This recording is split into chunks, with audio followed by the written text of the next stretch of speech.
안녕하세요. 성경 일독을 돕는 말씀 개요 시간입니다. 사도행전에서 성령의 권능을 받고 오늘은 로마서에 들어왔습니다.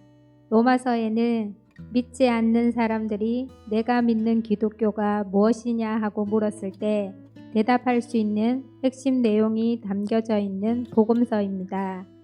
로마서의 저자로는 사도 바울이며 다소 출신으로 이방인의 사도로 부르심을 받았습니다. 로마서는 사도 바울이 주후 58년 제3차 선교 여행 후 고린도에 머물면서 로마 교회에 보낸 편지입니다. 로마 교회를 누가 세웠는지는 알지 못하지만 사도 바울이 로마 교회를 세운 것은 아니었습니다. 오히려 오순절 성령 강림 때 베드로의 설교를 듣고 회심한 경건한 유대인들이 로마로 돌아가서 형성된 교회로 보입니다. 교인으로는 소수의 유대 출신인 그리스도인과 다수의 이방인 출신 그리스도인들이 함께 섞여 있는 교회 공동체였습니다. 그럼 로마서의 기록 목적을 함께 살펴보도록 하겠습니다. 첫 번째 목적은 바울의 로마 방문 계획을 알리는 것입니다. 3차 전도 여행을 마무리하면서 바울 사도는 이제 자신이 복음을 전하지 않은 땅끝까지 가서 복음을 전하여야겠다 다짐을 하게 되는데요. 그때 바울 사도가 생각했던 땅끝 바로 서바나 지역, 지금의 스페인입니다. 스페인으로 가기 위하여 그 중간 지점인 로마에 들르는 것이 필요했던 바울 사도는 자신을 한 번도 본 적이 없는 로마 교회 성도들에게 자신이 앞으로 방문할 것을 알리고 자신을 소개하기 위해 이 편지를 기록하였습니다. 두 번째 목적은 로마 교회 성도들의 신앙을 견고하게 하기 위해서 이 로마서를 기록하였습니다. 로마 교회는 유대인 출신 신자들이나 이방인 출신 신자들이나 각각 문제점을 안고 있었습니다. 먼저 유대인 신자들의 문제점은 율법주의적 신앙에서 벗어나지 못하고 있었다는 것입니다.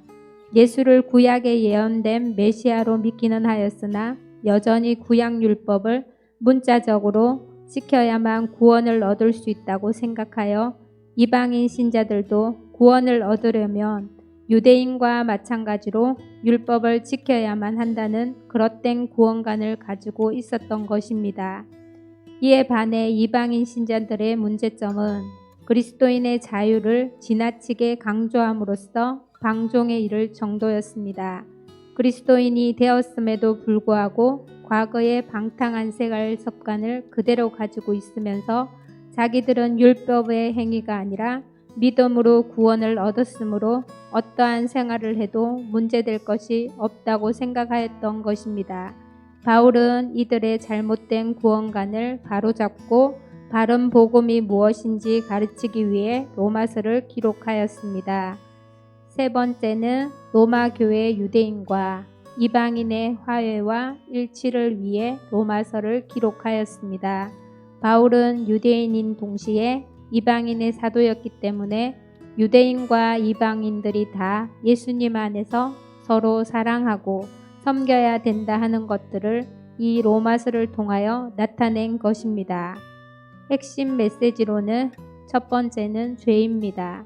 모든 사람은 죄 있는 존재로 하나님의 진노의 형벌을 받아 마땅한 존재라 말합니다. 로마서 3장 10절에서 12절 말씀에 기록된 바 의인은 없나니 하나도 없으며 깨닫는 자도 없고 하나님을 찾는 자도 없고 다 치우쳐 함께 무익하게 되고 선을 행하는 자는 없나니 하나도 없도다. 우리는 우리 스스로의 힘으로 죄를 해결할 수 없는 모두가 죄인이라는 것을 이 로마서는 말하고 있습니다. 두 번째는 구원입니다. 구원은 예수 그리스도를 믿는 믿음으로 말미암아 은혜로 받는 것임을 기록하고 있습니다.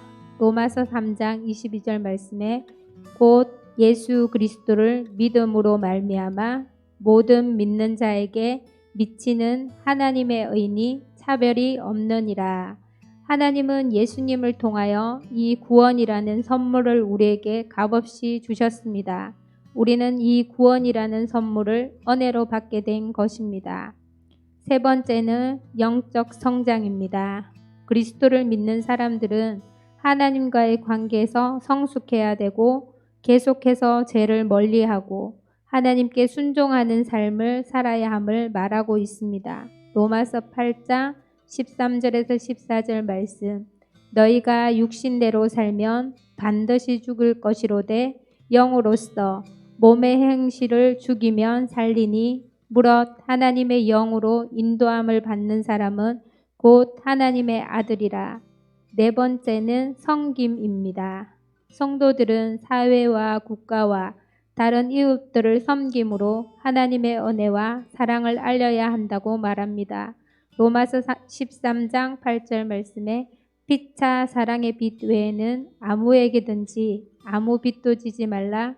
남을 사랑하는 자는 율법을 다 이루었느니라.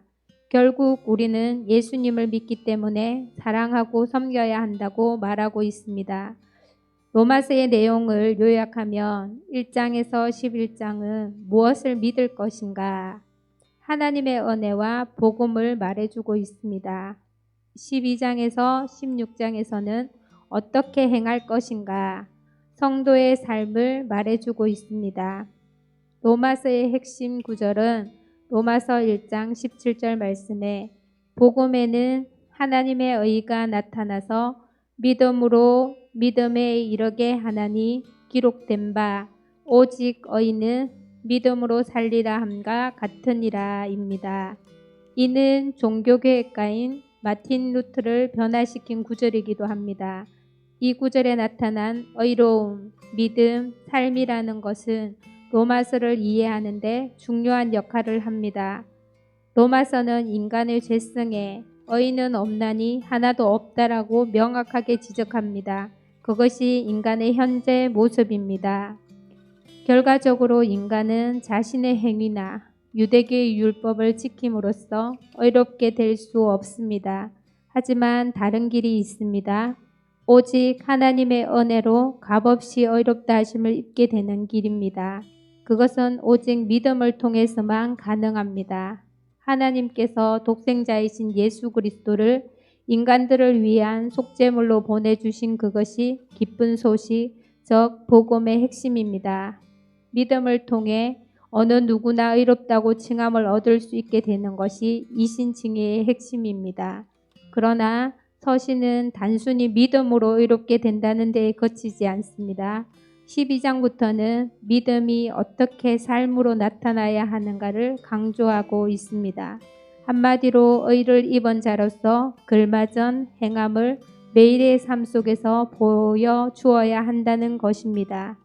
계율을 따라 로마서의 핵심 내용을 기억하시면서 성경을 읽어 내려가셨으면 좋겠습니다. 기도하겠습니다. 하나님 감사합니다.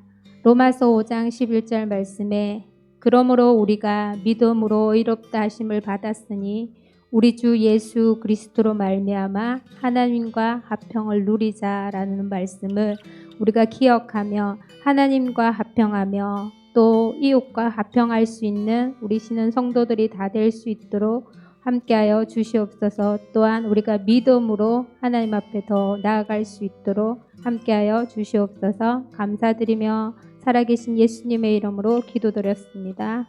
아멘.